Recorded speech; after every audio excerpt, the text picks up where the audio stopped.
as Dr. Katoch has already introduced, I'll go to my first slide. International presence of Indian higher education. So, in ancient times, if we look at Taxila and Nalanda universities, they were world renowned for their education systems, we all know. Students from all over around used to come and study there, and it was known for its unique study system and education programs which it offered to the world students, global students. However, for later times, it took a dormant stage, and internationalization of Indian education was not so much into limelight, as to say.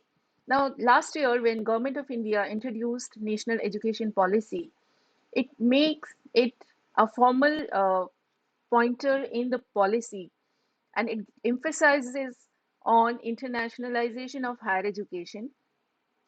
It opened doors for a new wave of internationalization through several initiatives. I'll briefly explain those pointers, but before that, if we look at history of internationalization in the Western world, commercialization of higher education in terms of recruitment of foreign students is the one and most popular aspect of globalization in the Western world. They recruit students mainly for fundraising of their universities. But the international education in India was never to gain or to garner money, it was more to spread knowledge and information to the students and to the other parts of the world. British universities were known as leaders in providing low cost education to the foreign students. But when in 1979 Margaret Thatcher took over, British economy had a very low phase. And as her Secretary of State for Education came to know that she has announced $100 million cut for university budget, he was infuriated. He said, "What to do? Why it is so? University education is the most important in education budget. So why it has been cut down?" When he visited the Department of Education, he was advised by then civil servant at Treasury that why don't you stop subsidizing the tuition fees of overseas students and charge them a bit higher than the domestic students. And post this, even the small British universities, they set up their education shops mostly in Southeast Asia, in Hong Kong, in China, and recruiting students in large numbers, inviting them to come to Britain and get educated for undergraduation or post graduation courses. So, this way, commercialization of higher education started and it boosted the economy of Britain in a big way. If we look at NEP 2020, which is a very novel reforms in many ways, and today we are just, because my topic is internationalization of higher education, I would just be focusing on that part. NEP 2020 introduces first ever time a novel reform in the name of internationalization of education. So I'll tell you, I was working for this university, Canadian university, and I was meeting different vice chancellors and I was meeting different government officers. This was 2019. And there was nothing so called internationalization of education. Everybody wanted to have the qualities, the expertise, but there was no government regulation as to facilitate. First big no was no international university can come in India and open their campuses. There was no way in which a joint or dual degree program can be installed. So in 2020, when this NEP came and it announced that there is a firm policy on internationalization of education, then this definitely is beginning an era for Indian higher education and it will change the whole scenario. Now, by internationalization, the intention again is not to garner money. The emphasis is on to achieve the quality in higher education at a low budget. Because if we keep quality in higher education higher, but keep it at a low budget, we can attract not only domestic students but also international students in very large numbers. Also, to improve soft power potential of India in higher education and to use it as diplomacy tools for neighboring countries. Most of our international students come from our neighboring countries. Like highest number of international students, if we look at statistics, come from Nepal. Then there is some African students from Middle East, from SAARC countries, from Bhutan, from Sri Lanka, and Malaysia. So if we increase internationalization of higher education and increase our infrastructure, our quality, we can also use higher education as in, as a tool to improve our diplomatic relationships with our neighboring countries. Other thing, other objective of NEP 2020 in this perspective is to improve global ranking as educational destination.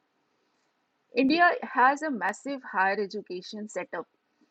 It has about 990 universities, central universities, and more than 4.5K institutes and universities.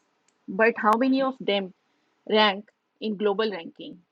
By Times, by QS ranking system, if you look at, or world ranking system, you look at, how many of them actually rank in top 100 or top 200? Not a very significant number. So we need to improve global ranking. Only then international students can be attracted to come to India. Then if we see at number of students going abroad for UG or PG studies and number of students who are coming to India, this export import ratio is very imbalanced. The outbound students is increasing while the inbound student is increasing but is still very low. Nowadays, even a middle class parent wants to send his kid to study abroad, either at UG or at PG level, because at PG level they generally get high scholarships, and it is easier to send them at PG level, partly funded through universities and partly funded through bank loans. So we have to reduce this outbound student mobility and increase inbound student mobility. And then to improve global export share in terms of knowledge resources. India is already an IT power. There is no dearth of higher education teachers, faculty, research associate, research assistants available in India. But how many of them have joint collaborations across the border? Joint publications? Are they invited in international universities to teach some modules?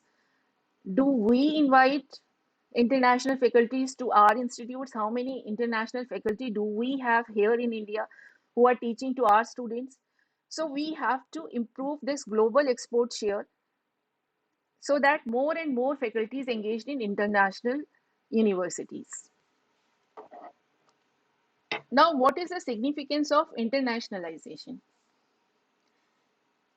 First thing, the quality of domestic higher education will increase definitely, because when we start competing with international players, then we need to improve in curriculum, in pedagogy, in campus structure, in hostel facilities, and in facilities, for example, internship opportunities, employment opportunities. Then quality of domestic higher education will definitely going to improve through this competitive way.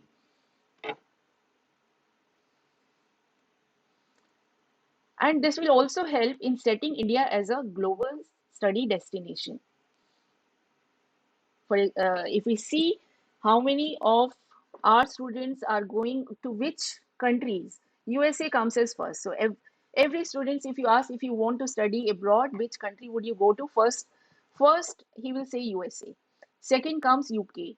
Then comes Germany, France, Australia. why these countries are ranking so high, why they are the first choice of the students. If we can bring our domestic higher education to those levels by acquiring a higher global rank, by providing a higher quality education, by providing good industry relationships so that our students or international students who are coming here are also getting good internship opportunities, then definitely India can lead to a road on to becoming a global study destination. Then there is another way uh, why we are emphasizing on internationalization. International collaborations for internships and research for a better global ranking as a education hub.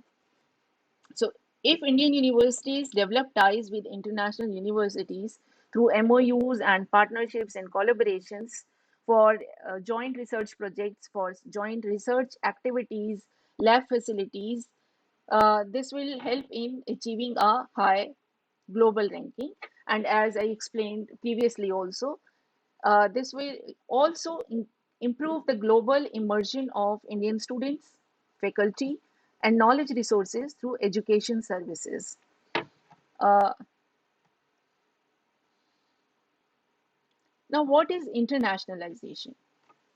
Internationalization means two-way process. One is internationalization of Indian higher education. And when we say internationalization of Indian higher education, it means the products. So what do we mean by internationalization? It means some domestic made products or services. They are exported outside to the outside world.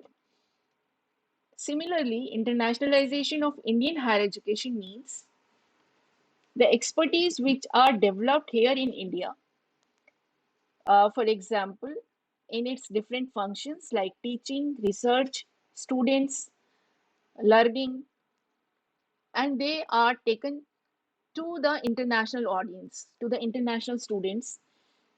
And this can be done through different ways, which we will be dealing in later slides, that how this can be achieved, what are the ways these can be achieved. The second way is internationalization in higher education on Indian soil itself. So we bring international expertise to our universities for our students. That means we bring international programs, imbibe them into our curriculum, or we hire international faculty to teach one of our courses. This, this helps in holding our domestic students as well, because they understand that this particular university is providing international curriculum, international program, international faculty to me. So why should I go abroad? And it will cut reduce on his expenses as well. He can study all those international programs and its features here in India itself in a local domestic university. So that is what we mean by internationalization in higher education in India. These two processes together are covered in NEP 2020. And what are the ways to achieve our objectives? One is student mobility, and mobility means to reduce outbound student movement and to increase inbound student movement. So, to attract as many as possible international students. Faculty mobility, again, to engage international universities, to develop ties with them so that we can either hire their faculty to teach our students, or we can engage our faculty to be hired by the international university as a joint collaborative effort, and let our faculty to become a subject matter expert or a program expert or a mentor to their students. Then mobility. Institution mobility means the institution is reaching out to global students and global faculty. We will deal all these ways in much details in my later slides. And the fourth way is knowledge and technology mobility through tools, through resources, through library, through softwares. And NEP it, uh, encompasses all the steps required for internationalization. It clearly explains that what should be done and how it should be done. The first thing is create a better infrastructure, again to attract more and more international students to study in India. And for that, government has initiated certain schemes and promotions. So objective is to promote stay in India and study in India for both Indian and international students. Then top ranking universities and institutes from out of the India are allowed to open their campuses in India to reduce outbound students as well as Indian currency, outflow of Indian currency. And on the other hand, top ranking Indian institutes, or which are also labeled as institutes of eminence, they are allowed to open their own campuses on foreign soil. So they are now encouraged to open branch offices or branch campuses or franchisees or joint collaborative uh, programs outside India. Overall, internationalization is a multidimensional process. It's multi-layered, multifaceted, and it can be done in multiple ways. Depending upon the host country's culture, social, and economic values, we may find many, many ways to achieve the purpose of internationalization in higher education and the benefit to its faculty, its own universities, and its own ecosystem of students. First, our way was student mobility.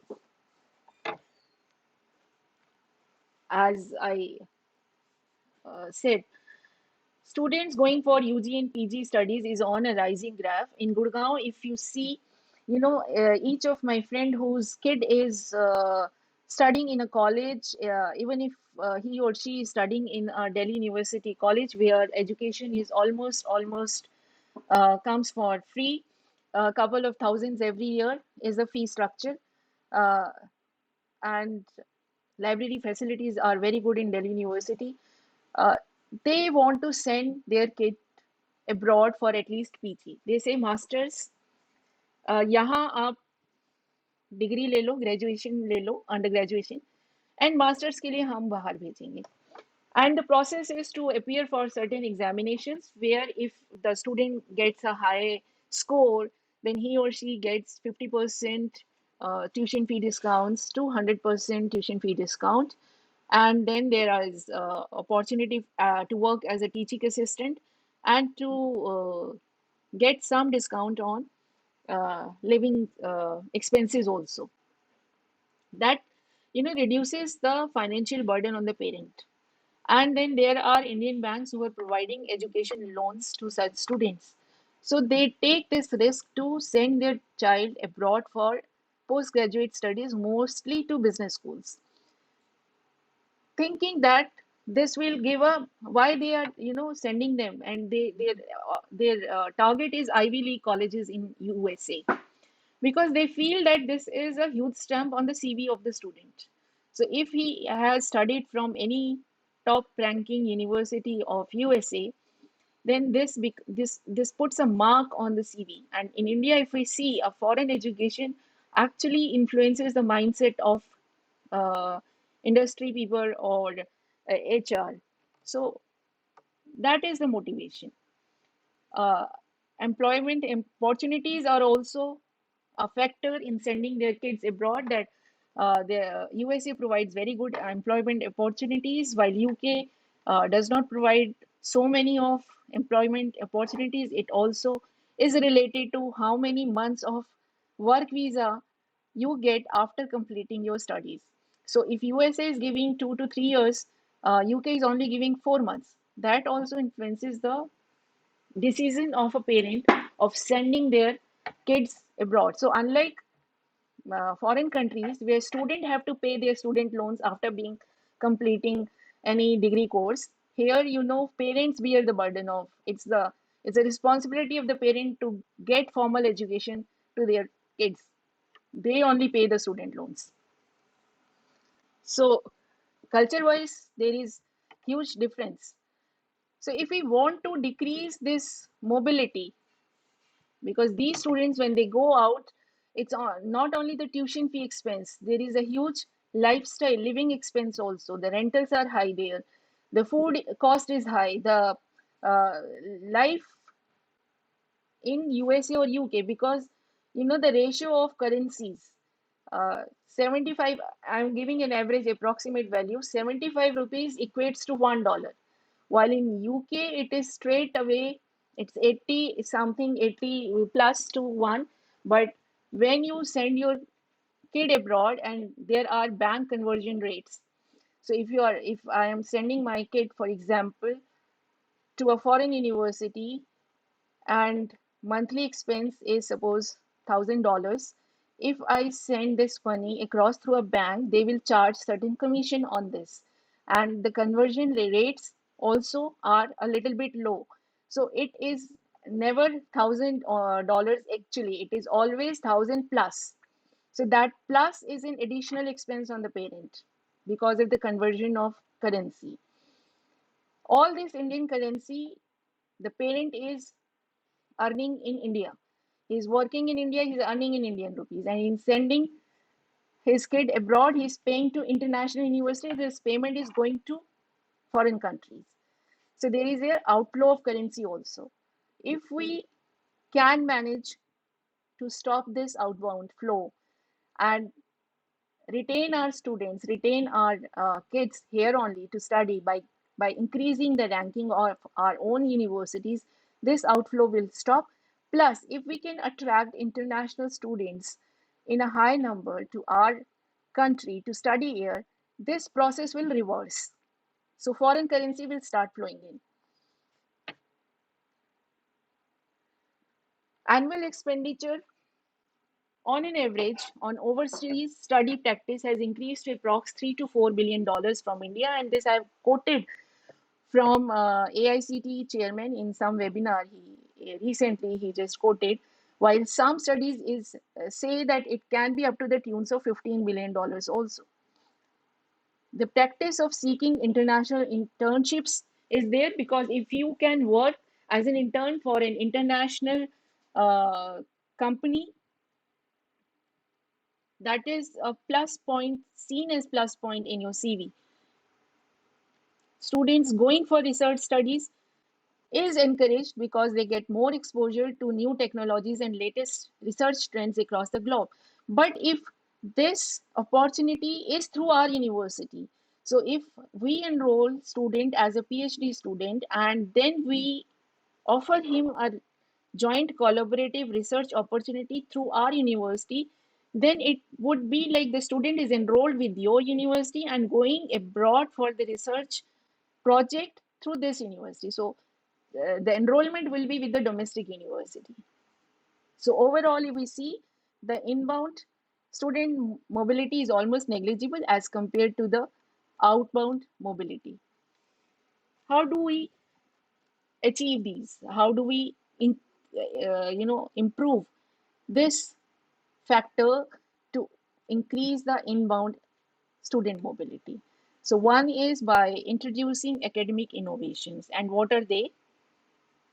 By having an appropriate curriculum which is cross cultural and cross country valid, engaging pedagogy, using ICT, using videos, using engaging students in projects based learning, continuous formative assessments, follow up academic support.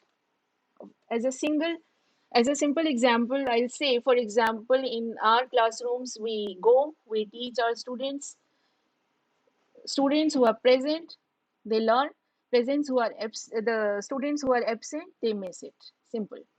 So either what do? They ask their fellow student that what was taught yesterday, take notes if the student has taken notes, and that's about it.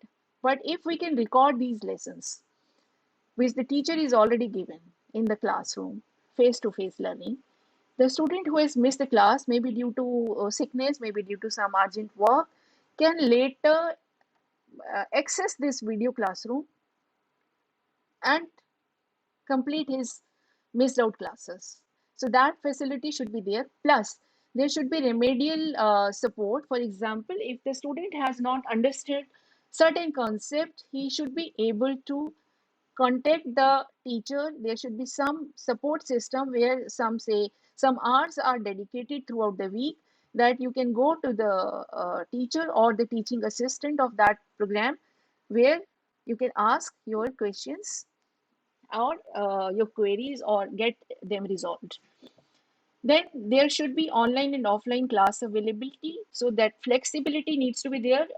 Right now, we whole of Indian higher education is talking about blended learning model, but blended learning model is also, I feel, is does not give that kind of flexibility, because that is also decided from the teacher point of view, that these classes would be offline and these would be online. So we are mixing the two. But if, as I explained in the first point, academic support, if we can give them flexibility, that if the student can come face to face learning, he can come as in the offline class, but if he is unable to, then he should be able to get it through online model. So that flexibility and availability should be there, because international students are used to that. Then Blackboard facility. Blackboard is a kind of software which nowadays almost all the universities do have. They give access to their students, where all the student can access to the notes of the program. He can contact the teacher, seek an appointment, can see his attendance, can see the oncoming exams, syllabus, timetable, and so that software, I think, but that should be there in case some universities are not having it. And similarly, formative assessments, we have seen in COVID time how important is to develop online assessment system. So our students should be able to, uh, you know, give online assessment. So if, particularly in terms of in view of international students, if the international student for some reason, for example in COVID, most of the international students, they move back to their home countries, but higher education cannot be disrupted because of such pandemics or because of such urgencies. So the host institute should be able to give a system of online assessment to the student. At least from the university, it should be able to give. Now, it is up to the student whether his host countries or his home country is able to provide that internet connectivity, that system to him. Whether he cannot take, that depends upon the home country, but at least from the institute point of view, they should have the system in place to provide such kind of facilities. Second is campus infrastructure. So we need to develop campus infrastructure keeping international students in view. What we need, not only very good infrastructure in terms of buildings in classrooms, but we should be able to provide them world-class library, where world-class library not only means physical books, but also e-books. Classrooms should be integrated with the latest educational technology tools and technology, video recording, biometric attendance, then blended learning model availability. Visa regulatory support is very, very important for international students, and each university would need to have one visa office where they can guide the student where to approach and how to approach for his visa extension or any problems related to visa. Internship opportunity support, that can be done if university is having good ties with industries around, and they provide a list of uh, corporates or industries where the student can go and have his internship during summer vacation or any holiday period or as a part of curriculum. Then safe hostel facilities for men and women are very, very important. what I found in some of the cases that hostels are made, uh, but their guardianships or their regulations are not forced properly. So I won't quote unpleasant incidences here. Everybody of us understands that safe hostel facilities are really, really required with stringent regulations in place. Apart from this, we want to make feel international students as if they are at home. When they are away from classroom, their campus should feel a positive environment, a positive ambience, a friendly ambience to stay on, because they will be here away from their parents, away from their home countries, away from their culture. For that, we need to engage them in sports and recreation facilities, good and hygienic dine in area, meals, maybe multi cuisine or and continental. We cannot emphasize or force them to eat only Indian cuisine. If they like, they can have so some sort of popular continental cuisines must be inculcated, must be included. When in-house medical services are required for small ailments, and other support services, transport, concierge, travel concierge, support services must also be there. So in a way, like if we go to a local college or university, we generally have classrooms, library. We can definitely take appointment with teachers. We go to staff room, or if the teacher has a designated room, we go to there. We ask our questions as students. We get our questions resolved. There is an administrative office where we come to know about date sheets, timetables, fee payments. That's the simplest way, simplest infrastructure a college has. When we talk of international students, it has to be world class, and it has to be all in one infrastructure, where the student, when he goes back to his home, he can tell his friends, his relatives that yes, I went to a very good university, it was a good decision. And that will, word of mouth popularity will bring more students to your university. And some of the private universities in India I've seen have very, very good, they have all this already in place. And one more facility that government in NEP has given is developing is by creating academic bank of credits. So what is this academic bank of credits? So I have drawn this a funnel kind of structure where we have three circles. One represents credit earned at a foreign university. So it means if a student is enrolled with you and you have a tie-up with an international university, and tie-up is such that your student can take a one module or one program out of a degree course and study and go to that foreign university for say 1 semester or 3 months and study that module there. So obviously he will give assessment and he will earn some credits. Those credits will be transferred to this ABC. ABC means Academic Bank of Credits. And then he already is enrolled with this Indian university. He is studying all rest of the modules here, giving assessments, getting credits. Those all credits are also into this ABC Academic Bank of Credits. And third option for him is that if universities are offering this, Indian universities offering certain online platforms that the student can choose to study in one or more as per the degree course. Some of the online courses, he gave the assessment, earned the certificates and the credits, then these credits are also transferred to this academic bank of credits. Now, as he passes through year to year of an undergraduate degree, he goes through these three kinds of study options. So, this is the most flexible study option. First of all, you are offering to a student at your Indian university. Then he is not worried about what will happen to these credits, and credit earning credits means a lot of hard work in study has gone, time has gone into earning those credits. So he will not be worried that what if these credits which I have worked for 3 months, I have put in time, I have put in study efforts, I have learned so much, I have given assessments. So if these go wasted, what will happen? These credits, if they are transferred to this academic bank of credits, then after acquiring eligible number of credits, he will be granted a degree.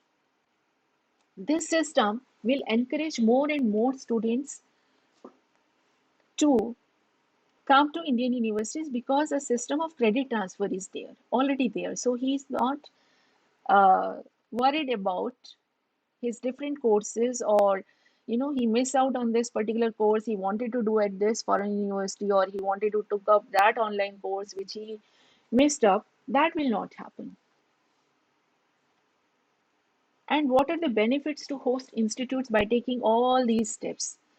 Because ultimately this is the host university, Indian university, which is making all the efforts in developing a high infrastructure both academically and uh, creating a what we'll call physical infrastructure, building of that sort, and support staff of that sort. So it takes a lot of money, not only creating a building but also creating a network of good staff and what we say uh, competitive staff who will help students through each and every parameter and phase of their life.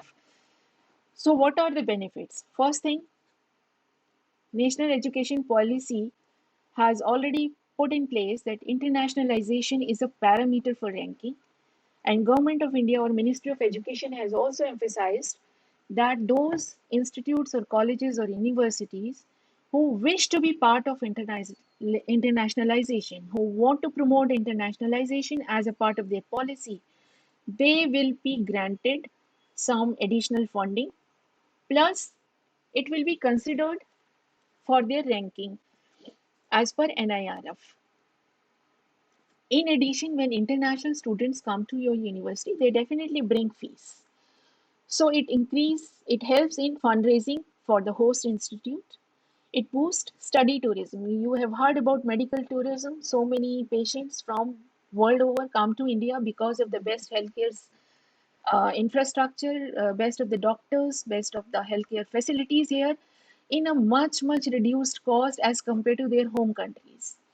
Similarly, if we promote study tourism, many international students would come here to study from the best of the teachers with best of the curriculums and best of the campus facilities. It also helps in creating competitive qualities in our higher education because we are now in direct competition with other nations. So this, when we compete with ourselves and we have a model before us in form of higher globally ranked international institutes, there is a lot of learning there. There is a lot of hard work to come up to that level. So it creates competitive qualities, and it also helps it attracting foreign universities to enter in more and more MOUs and collaborations to explore more collaborative opportunities, may it be student exchange, may it be faculty exchange, may it be joint research collaborations, maybe joint program, or maybe dual degree or joint degree, which now Government of India has approved. So this was all about student mobility. Now we moved on to the second way of achieving internationalization of higher education, global mobility of faculty through the export of education services. So if we encourage Indian faculty, there is no dearth of talent in education. There are so many highly qualified, talented teachers who wish to impart their knowledge to the students, to the next generation. If we encourage and pave way to Indian faculty to participate in international conferences, workshops, symposiums, and seminars to become a part of global academic pool. And believe me, it is an eye opener when you go to a global consortium and meet with international researchers, faculties. There is such a hotspot of exchange of ideas that you always come out with some knowledge. You cannot come out devoid of some knowledge. Developing ties with international universities and promoting own faculty to teach at least one module to foreign students is a step towards globalization of our knowledge power. And this knowledge power is the soft power of India. Training faculty as global subject matter experts, providing online courses and resources to foreign students and enable credit transfer as per regulations. So these are some of the ways in which we can facilitate global mobility of Indian faculty. There is also other way, faculty exchange, in which we can bring international faculties to our universities. So developing collaborations with foreign universities to include faculty exchange is another big way to internationalize higher education. Hiring international faculty is a great way to encourage international students to study on Indian campus. Online learning with blended mode and an active live tutorial is also a great way of globalizing, yet keeping costs minimum by saving on travel and living costs of external faculty. So, obviously, if a university intends to hire an international faculty, they have to pay at par as he would be getting on in his home country, and their teachers are paid fabulous as compared to our own faculty. Uh, but okay, India is a different country. Here numbers are large. So that's why there is an emphasis on online distance learning. ODL model is going to be big way. And again, I'll quote my own example. The Canadian university which I was dealing with was is first online university of Canada, first accredited online university of Canada, very successful there. But when I tried to create MOUs with domestic Indian universities, no one was forthcoming to inculcate their program into their own because they say online programs are not so in fashion. So this was 2019 and 2020. Every one of us know which model is the most popular model. And secondly, obviously, cost factor is there. Their programs are much highly costly, while Indian students pay hardly anything for in education. That's a proud factor for us that we are able to educate our generations, our students at a very low cost factor. So that's a plus point for India. We want to educate even the poorest family of our country. So that is a big hurdle, but collaborations can be achieved through mutual talks, and it takes time, but through mutual talks and mutual exchange of programs. Then gross enrollment ratio, as per statistics in 2019, was quoted as 26.3%. Target of NEP is to double it by 2024. Uh, by 2020, target was to achieve 30%. Statistics is not, I think, is not yet out. We'll come to know what rate it is going. Then there was double the number of learner support centers. Uh, Additional 5,000 learner support centers are to be established to cater to 60 lakh additional students. And Indian government targets or Ministry of Education targets to enroll at least 5 lakh students, international students by each year. Each year, 5 lakh international students from neighboring countries. There is a list which can be seen. I'll come to that slide also. And then, as we talked about online distant learning of programs and online education, government has initiated, all of us know, SWAM platform, where MOOCs is a big uh, platform. 20% of your syllabus or programs needs to be on SWAM platform through MOOCs. So there is an emphasis on broadening opportunities for access to higher education through MOOCs. But these MOOCs courses would go under stringent quality control, more focus on formal courses. Right now, if you see, formal courses on the list are less. They are small specialized programs and specialized lectures, promoting multidisciplinary programs, specialized course in niche areas, selection of courses and course coordinators that would be given importance. I can have half an hour on MOOCs, but we have to cover all other factors also. So I would just leave it here. It's a big step. It's a big step from Indian higher education. Again, future of higher education lies in ODL. This is clear after this pandemic. About 20 lakh distance learners had taken admissions in 113 open universities for the July 2020 session. This is quoted by AICT for official.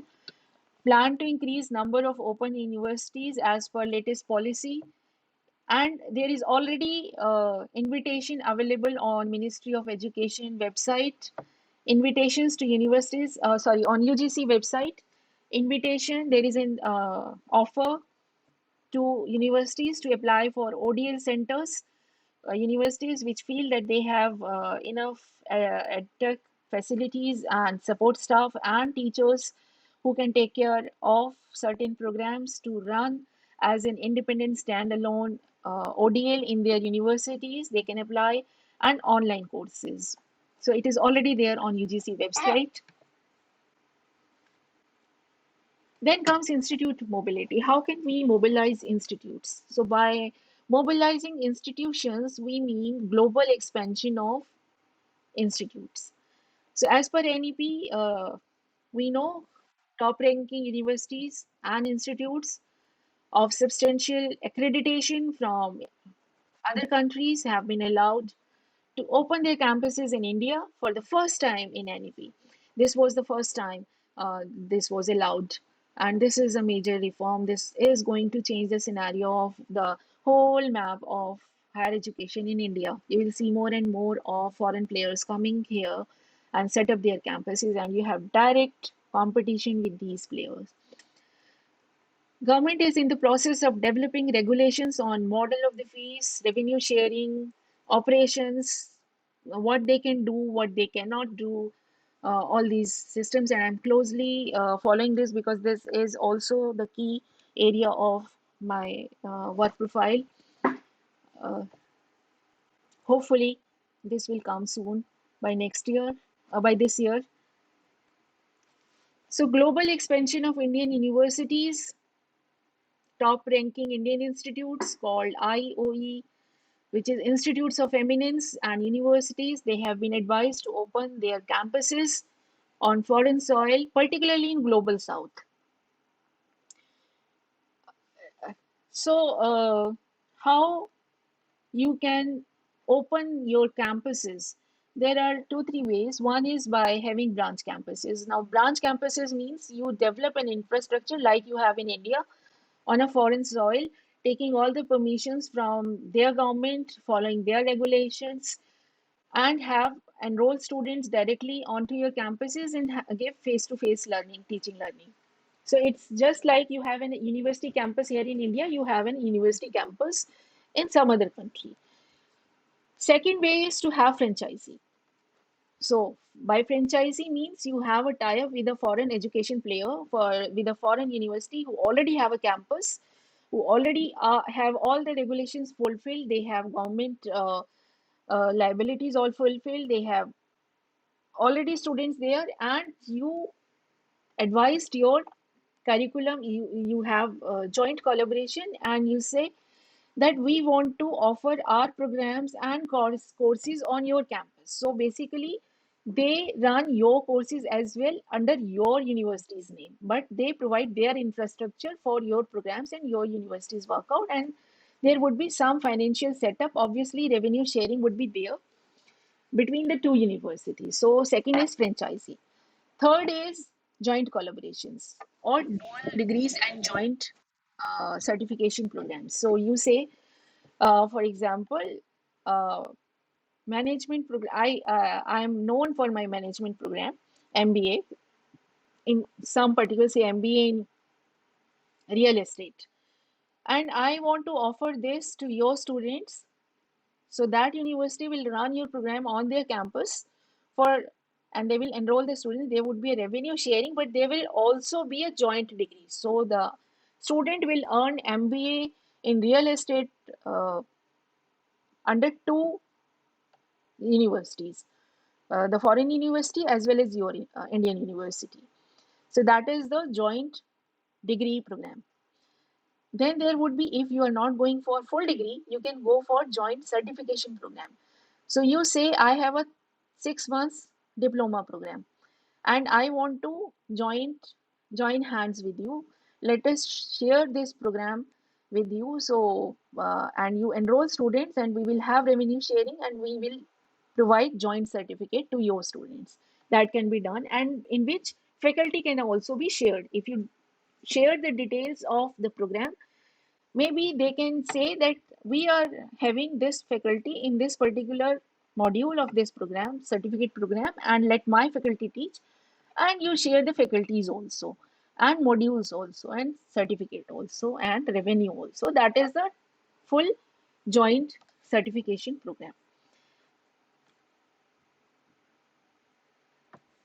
The government of India has supported this kind of initiatives for research collaborations. Indian students who want to pursue a PhD at top 200 ranked universities in the world will be supported with scholarships for up to 5 years, with the condition that scholar will have to return to India after completion of their PhD for at least 5 years and then apply for the proposed PM Young Academician Scheme to be launched in 2021. This is another support system given by Government of India. Another way to mobilize institute is through student exchange. Indian universities are already developing partnerships with international universities to send a group of their students on an educational trip. This gives a short-term exposure to their college campus, infrastructure, professors, tutorials, assessment modes, local city tours, and also including trip to an industrial plant or corporate office. This is a great mode of globalization and internationalization. In this way, institutes come to know each other. It helps in developing a partnerships to a higher level. Student exchange I would say, it is the lowest way of collaborations. Above this, there is a faculty exchange, then there is a program exchange, and then there is a joint degree program. Then government is giving funding, administrative support. They say they are initiating that there would be a simplified visa and foreigner registration regional office processes, internship policies for international students, additional, now this is important, additional funds for Indian universities that aim to become attractive destinations for international students to develop specially designed courses. So if you are capable of designing certain courses to which international students are attracted, and there are variety of such courses that can be developed and designed, and faculty can be hired, either international or Indian, then such Indian universities would be provided additional funds for such courses.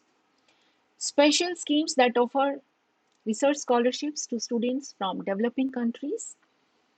These are all government initiatives to provide universities schemes so that they can attract more and more international students.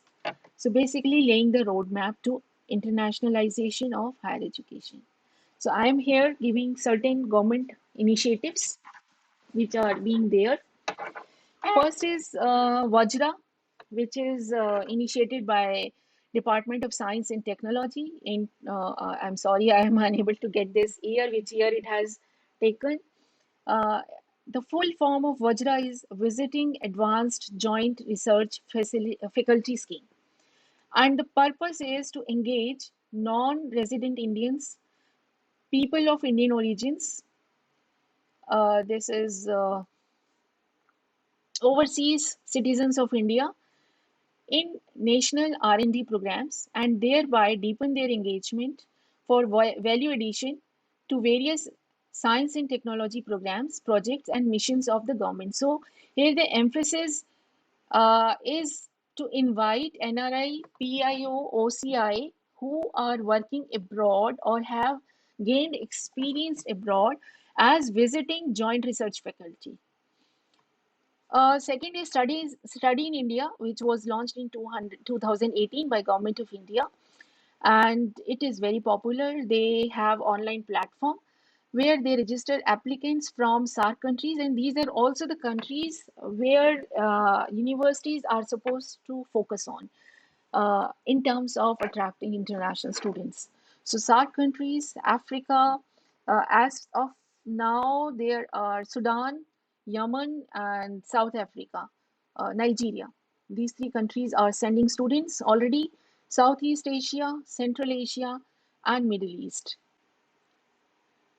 And then granting autonomy to higher education institutes participating in Study in India program. So that is the award. So those higher education institutes who participate, or basically uh, they have international students through this platform, they are rewarded by granting autonomy. Then there is another initiative, Spark. This was scheme for promotion of academic research and collaborations. Link, I have introduced the link. This is in association with IIT Kanpur, I suppose, and Government of India. It is aimed at promoting international research collaborations between universities in India and 27 other countries, and the list can be seen on this website. And one more important scheme which has been initiated by Government of India in 2013. It's pretty old scheme. RUSA. RUSA means Rashtriya Uchitar Shiksha Abhiyan, which also means National Higher Education Program. It is aimed to build partnerships between foreign universities and state universities to improve the quality of programs offered at the regional level. So the emphasis here is to enable state universities to develop partnerships and to help them out in setting up infrastructure to develop programs, train faculties, enroll students, give quality education at their level. Then next is Impress, which is impactful policy research in social science. So this particularly emphasize on social sciences. It promotes collaborations in research and academia between Indian and foreign universities. So all these schemes are basically in view of internationalization of higher education and to help out Indian universities to develop ties and collaborations with additional schemes, funding, support systems, roadmaps, help.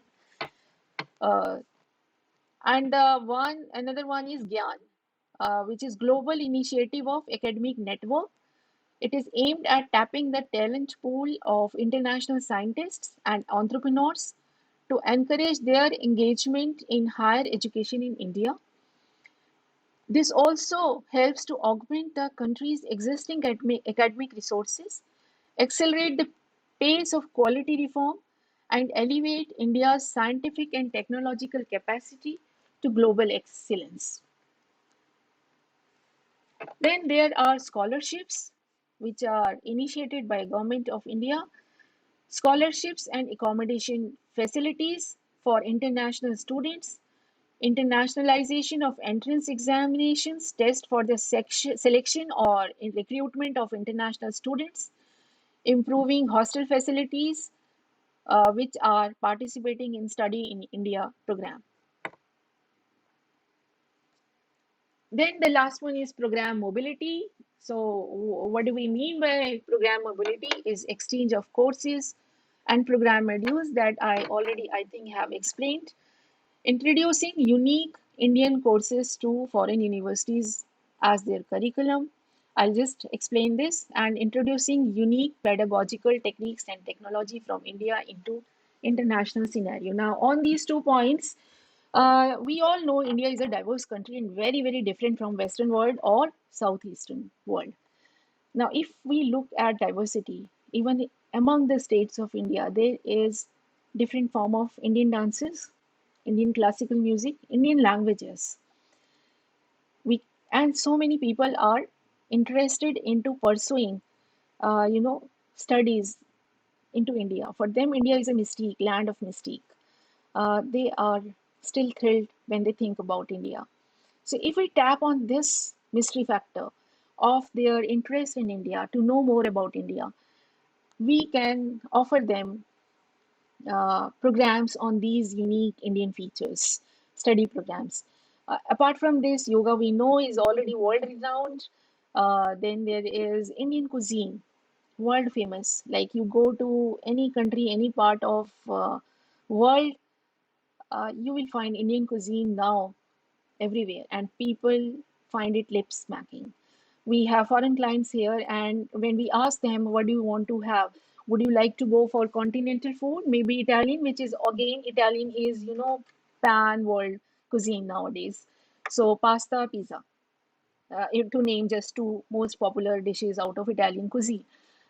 They prefer Indian cuisine. They say, no, no, we are in India. We want to have chicken tikka or tandoori tikka, and that tandoori bread. So tandoor is so very popular with them, and they just want to have it.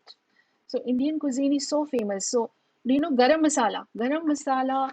I was in this place, Australia. We were on a trip in 2016, and we went to this place, Cairns. Cairns is in Queensland, I suppose. I now forget, but it's a coastal town, and the purpose was to go there was to go to Great Barrier Reef. So we wanted to visit this reef area where you can see no, coral reefs, and also this was the coastal town from where you will take a ship trip, a day's ship trip to visit the coral reefs. And this was a small, very South Asian style for made all of wooden uh, made hotel with a lower floor. It was none of that international range of Hilton or Taj or any other. So it was a very small, peaceful, cool with lots of trees, and only two stories were there, all made up of wooden rooms were there. And when we were there at reception, the manager or the receptionist, there was an Indian guy and there was a foreigner guy, English guy. They were talking, and this English guy was saying, I want to know about garam masala to that Indian person who was at the reception. If I could know this recipe of garam masala, then I can win over. And we know garam masala is, for us, it's just another spice.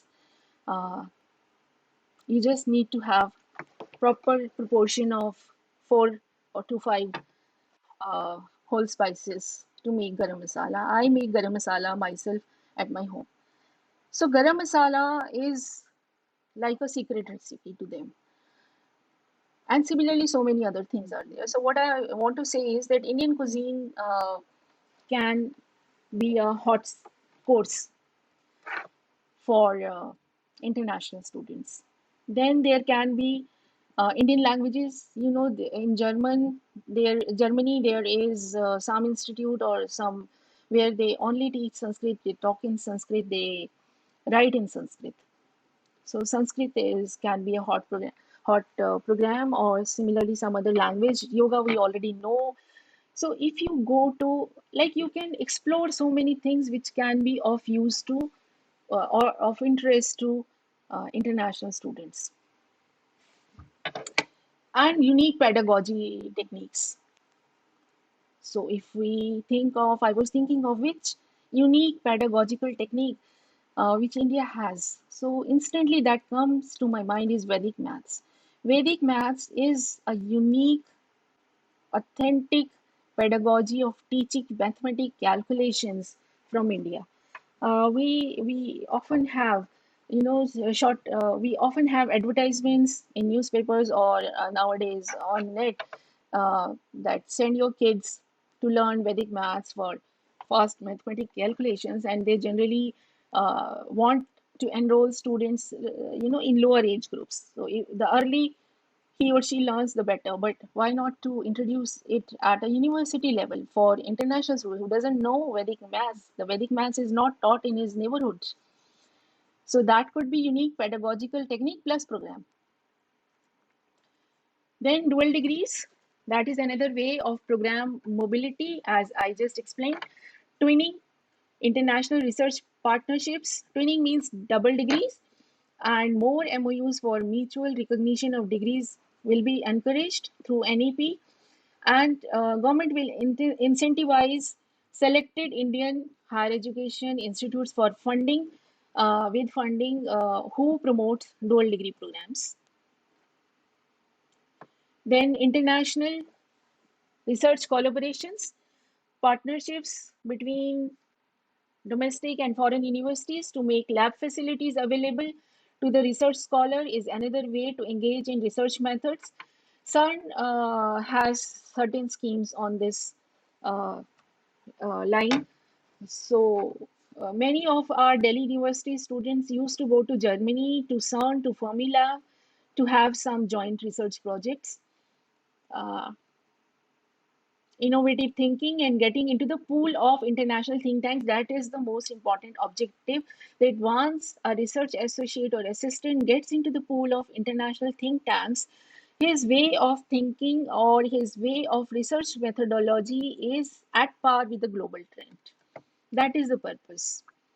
And I always feel research cannot be done sitting in a room all alone. Research is a collaborative activity always. It is never a solo thing. So research lab should be hotspot. Research lab should never be compartmentalized into individual rooms. There should be a hub, a common room where all the research associates should be sitting on their desks, so that they can ask each other whenever there is some idea generating. And when you talk like चाय पे गपशप, जब चाय पे गपशप करते हैं तो बहुत से आइडियाज निकलते हैं, सबके माइंड्स खुले हुए होते हैं. ऐसे ही रिसर्च लैब्स में भी माइंड्स का खुला होना बहुत ज़रूरी है. So all the researchers who are with a particular supervisor or particular research theme, they should be able to interact with each other as much as possible, to talk about, to discuss about, because जब बात करते हैं तो बात में से बात निकलती, तो आइडिया से आइडिया निकलता है. Mutual fellowship awards and scholarships make a part of such exchanges, and AICTE, DST, UGC, Ministry of Education do have some schemes on these lines. You just have to visit their websites to find out such schemes at faculty level. But at university level, obviously, you are interacting with such officials, you come to know about these different schemes time to time. Job openings of postdoctoral research fellowships, research assistants are then easily manageable by both the nations. Thank you. I hope it was good. And सुनने के लिए teacher अपने से support कर सकते हैं, facilitate कर सकते हैं, पढ़ा सकते हैं, पर पढ़ना तो स्टूडेंट को है, करना है, कर पाएंगे, क्यों नहीं कर पाएंगे. We will be able to do. So quality, if I tell you, I did my graduation in from 1987 to 19 from Delhi University. And the college which I studied is in North Campus, definitely, but is not one of the top ranked uh, colleges. So, but the teachers who were there, I still say that what I became was because of my teachers. Because if they would not have been so hardworking, so dedicated towards, towards us as students, it would not have been possible for me to top the university while doing BSc and beating the St. Stephen's, which was a regular topper in physics honors.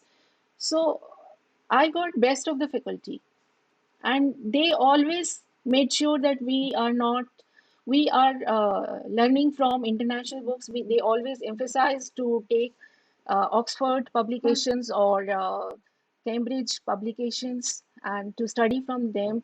They always gave us resources. Internet was not there, emails were not there at that time, even telephones were rare. Mobile phones were not there, but it was only the library facilities. They inculcated the habit of reading from the library. I used to spend standing 4 hours in library reading all the books that were there, almost possible day to day. Even librarians were friendly to me because they knew that this girl will come and stand here. They used to offer me a stool that you can sit and study. So so if quality was there 30 years back, why not now? It is there. It's only that we have to work on those qualities and highlight those qualities. Because in my case, my teachers were good to me. I know it because I was a student, but these qualities of those teachers were not highlighted beyond the college. So we have to highlight such faculty members and give them opportunities to market these. Basically what we are what is the need of the day is to market the quality that we already have. That is the need that will attract. So good marketing strategy would be there, it would be required. So I don't think quality is not there, quality is there. See, 2 out of 20 teachers maybe not at that level, but 18 are there. So let's rely on those 18. Why to focus on those two? Majority is already there.